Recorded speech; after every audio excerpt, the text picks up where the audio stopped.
G.R.. वरून OBC नेत्यांनी सरकारवर हल्लाबोल केलाय। मराठा आरक्षणासाठी काढलेल्या हैदराबाद गॅझेटच्या जी.आर. वरून ओबीसी नेत्यांचा संताप हा कायम आहे।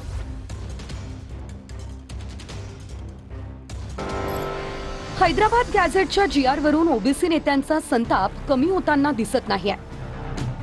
वडेट्टीवार आणि मंत्री भुजबळांनी नव्या जी.आर. आणि ओबीसी तरुणाच्या आत्महत्येवर सरकारला धारेवर धरले।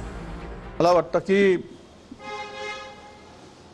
त्या कुटुंबाला आधार देण्याची आणि सरकारने जबाबदारी घेण्याची गरज आहे, कारण सरकारच्या चुकीच्या निर्णयाचा हा बळी आहे आणि सरकारने त्या जी.आर.चा पुनर्विचारही केला पाहिजे। तुम्हाला बी तसंच वाटतं की नाही मनातून?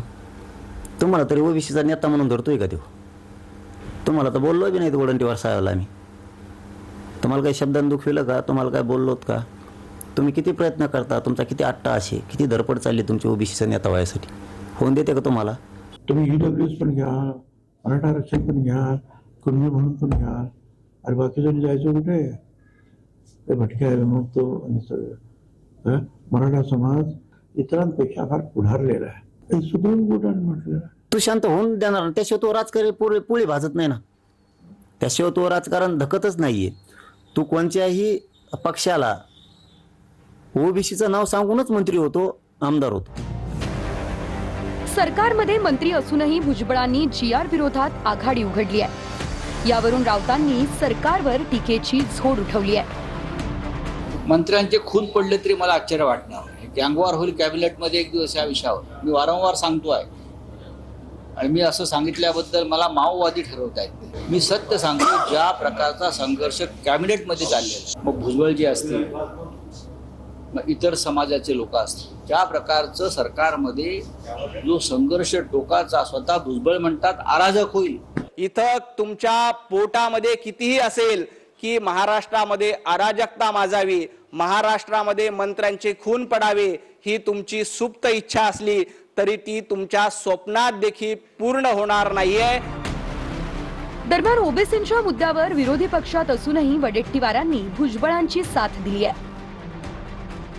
हे तिकडे ते नेपाळच्या त्याच्यात लोक शोभत आहे, तिकडे नेऊन सोडून दिलं पाहिजे। जाणार नागालँड फेंगालँड नाहीत का तिकडे, हे ते बरेच आहेत ना, इंग्लंड आमके तमके, त्याच्यात सोडून द्यायला पाहिजे। हे जाणार इकडे ठेवायलाच नाही पाहिजे। आता कोणाला नेपाळला सोडायचं आहे, कोणाला हे करायचं आहे, जरांगे कोण ठरवणार? ओबीसी चळवळीमध्ये जो काम करेल त्याला जर परदेशात पाठवायचं असेल तर काय एकट्या जरांगेलाच महाराष्ट्रात राहायचं आहे? दुसरीकडे लक्ष्मण हाकेंनीही वादग्रस्त विधान केलंय। आता पहिल्यांदा 11 विवाह आपल्यामध्ये करूया। आता तुम्ही आमच्यात आलाय की नाही?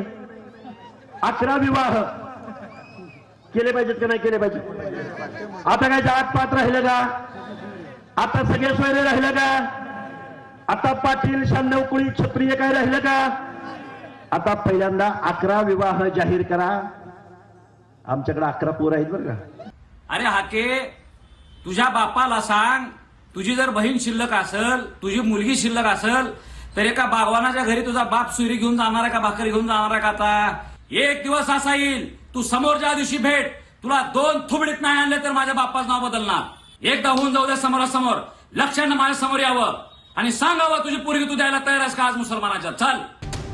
दरम्यान अखिल भारतीय वीरशैव शिवा संघटनेचे नेते मनोहर धोंडेंनी मंत्री छगन भुजबळ यांची येवल्यात भेट घेतली। धोंडेंनी जी.आर. विरोधात हायकोर्टात याचिका दाखल केली आहे। भुजबळांशी कायदेशीर लढाईवर चर्चा झाल्याचं धोंडेंनी सांगितलंय।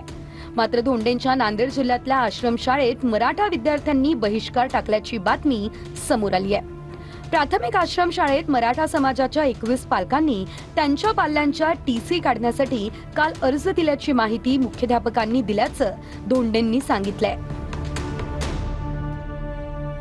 प्राथमिक आश्रमशाळेमध्ये मराठा समाजाच्या 21 पालकांनी त्यांच्या पाल्यांच्या टीसी काढण्यासाठी काल अर्ज दिल्याची मला मुख्याध्यापकांनी माहिती दिली।